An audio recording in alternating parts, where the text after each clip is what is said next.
Hey guys, it is 10:30 p.m. This is the same day as the Barkley. It's still going on. There's just two guys left out there. They're gonna be finishing up loop 4 here in could be a half hour to an hour and a half is when we're kind of expecting them. My race came to an end on loop 3. If I would have finished loop 3 under 40 hours, it would have been considered a fun run finish, quote unquote. Obviously, the full race is 5 loops, but they do recognize fun run people. And I actually stopped my race, as you saw, at the fire lookout tower, which is book 9 out of 13 on the clockwise direction, which is the direction I was on. So basically I ran out of time. I got up there with just about an hour and a half to go, so I knew that there's no way I was going to finish it. So I walked back to camp via what they call Quitter's Road, one of the other park trails that's not part of the race.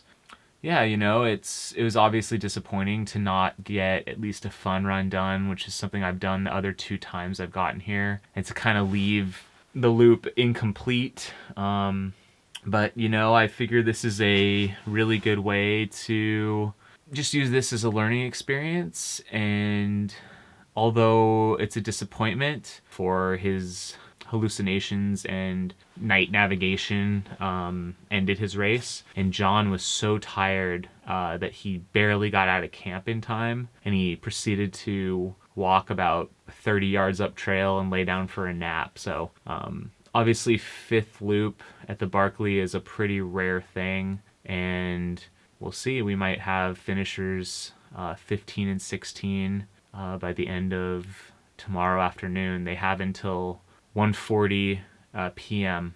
to get it done. And right now we're approaching, 10:40 right now, so we're 15 hours from that. So we're at hour 45 right now as I record this. So it's just past noon. It's been raining like this since 7 a.m.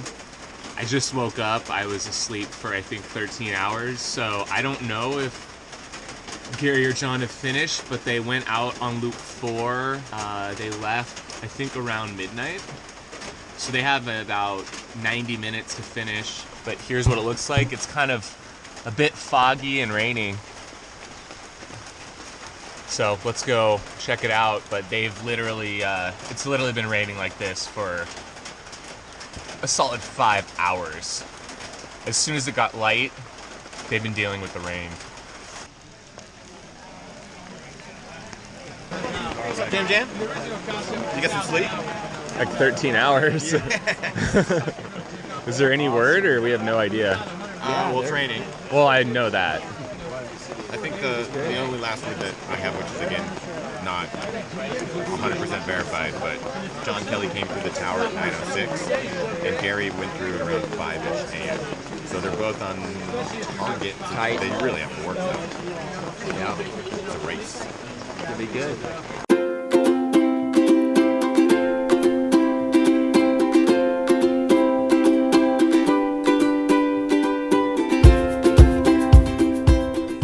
It is now 12:55, so they have 45 minutes to get here.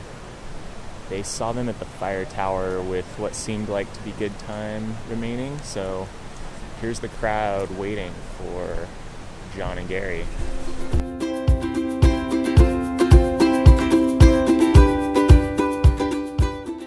I have high hopes. I really do. I hope so. It's very cool that they're both going to be in the 59. I like that. It's nerve-wracking. I'm really nervous.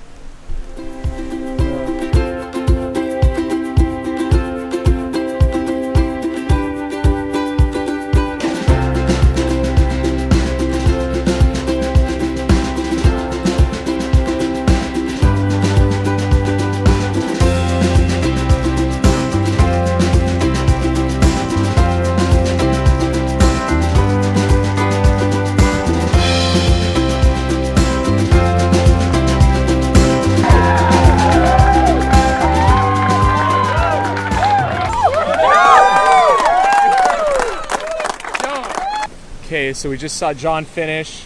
It's now 1:25, so he's got about 15 minutes before the cutoff. This is nerve-wracking. Yeah, it is. It is. So he should hopefully be coming down these set of switchbacks here on Bird Mountain right now. Right. We're within sight of the gate here, 200 yards from the gate, and we're just gonna hang and see if we see him come. All right, we're coming up on maybe 7 minutes to go, and still no sign of him. From where I'm at, we're probably at least 3 minutes away from the gate, so I need to see him here in about 4 minutes, or it may not happen. Come on, Gary, come on. Well, sad to say, we are at least 5 minutes over the cutoff now. So even if we see Gary come around the corner right now, he won't make the 60-hour cutoff, unfortunately. But we're gonna keep waiting for him. Stay tuned. Well, Gary's now a half hour overdue, and for all we know, it could be another hour, half hour, who knows. I think I'm gonna head back towards camp now and see where he's at. Oh, someone's positioning me to come back down right now, actually. All right, so while I was up, switched back up the trail, it sounds like Gary came in, but from the wrong direction, and he was 6 seconds late, so I guess we're gonna find out what is going on down there. Yeah, sounds like a pretty unfortunate situation. Is that Gary? Wait. Wait. Wrong direction. Gary? Oh.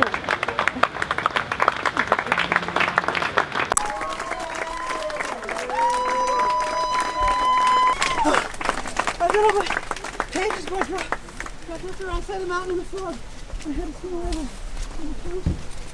I had all my cages. All of his cages. I went the wrong way. It's okay because he's not, I understand. But I didn't have all my cages. I went down the opposite trail in the fog. I can show you, I can show you on a map. It's okay if it's against the rules, I understand.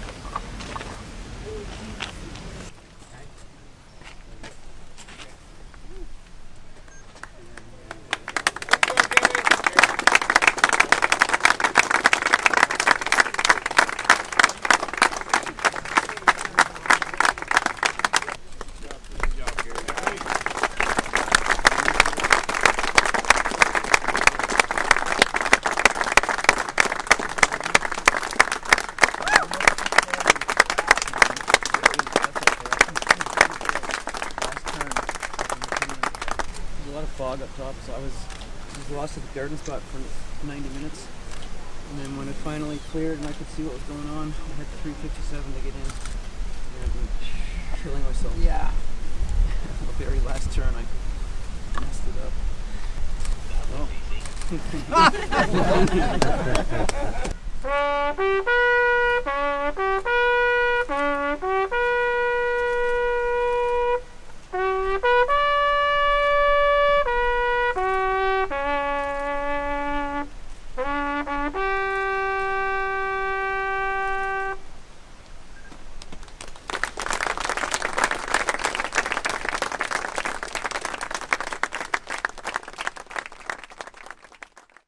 Alternative He went facts. 3 miles extra, but he did. He added more.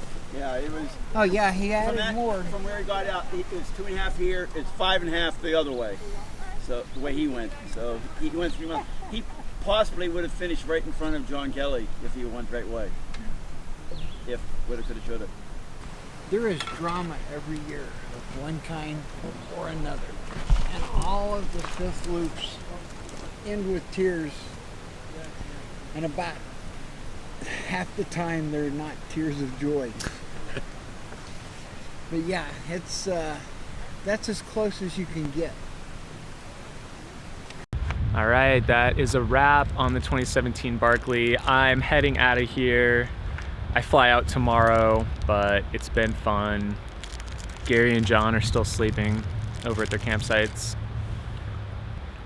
And hopefully I'll be back next year.